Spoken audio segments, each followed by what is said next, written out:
chapter 12, verse 6. And Abraham erected an altar. And when he told Jacob to go back to Bethel, he wanted him to build him an altar. God wanted Jacob. So the B stands for beginning with God. And so as we enter this second half of the year, we want again to go back again and begin with God. And then erecting our altar through prayer. So we'll be praying again. And the T says, throw away the idols as you reset with God, as you found in Genesis chapter 35, verse 2. And Jacob said, throw away the idols. The H part is quite critical when it comes to dreams, because your dreams should be aligned with God, and that is harmonizing your desires, harmonizing your dreams with that of the Lord. Psalm 37, verse 4 to 7, your ways, your thoughts, your dreams, your desires, when they align with God, they will come to pass. And so dreaming in line with God, God's direction or God's leading, and perhaps I would like to look at it as God-given dreams.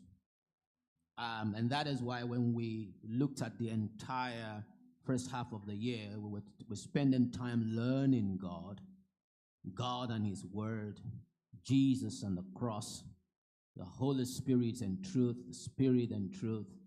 And then we put in somewhere when we talked about faith, dynamic faith.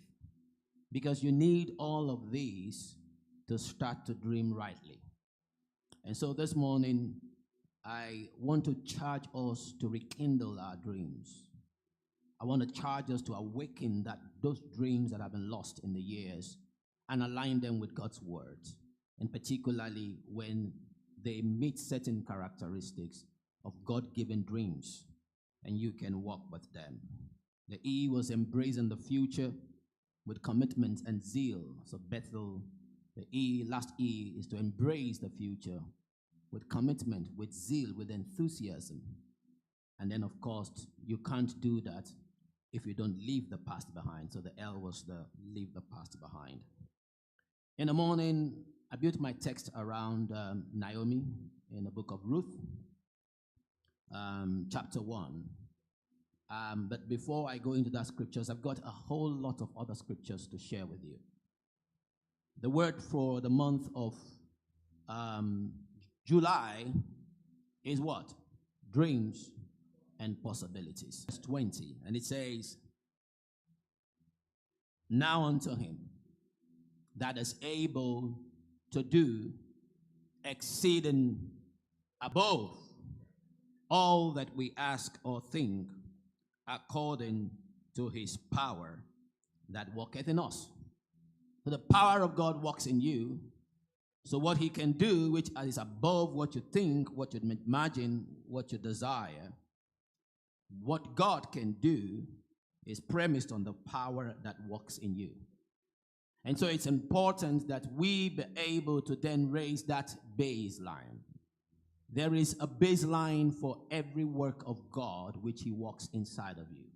So the extent to which God is able, far above anything you can ever dream of. But the working of God and the working of what God can do, even though he can, what he will do is subject to the baseline, which is the power that is in you. Question is, what is that power that is in you? I'd like to read again what I read before, and I had a few other scriptures, but I think I like where this Ruth's case begins, and that is, where did we read? The book of Ruth, this Naomi's case began. So we're looking at Ruth chapter 1 and verse 20. This is Naomi speaking. It says, but she said to them, do not call me Naomi. Do not call me Naomi. Call me Mara. For the Almighty has dealt very bitterly with me. I went out full, and the Lord has brought me home empty. Why do you call me Naomi? Since the Lord has testified against me and the Almighty has afflicted me.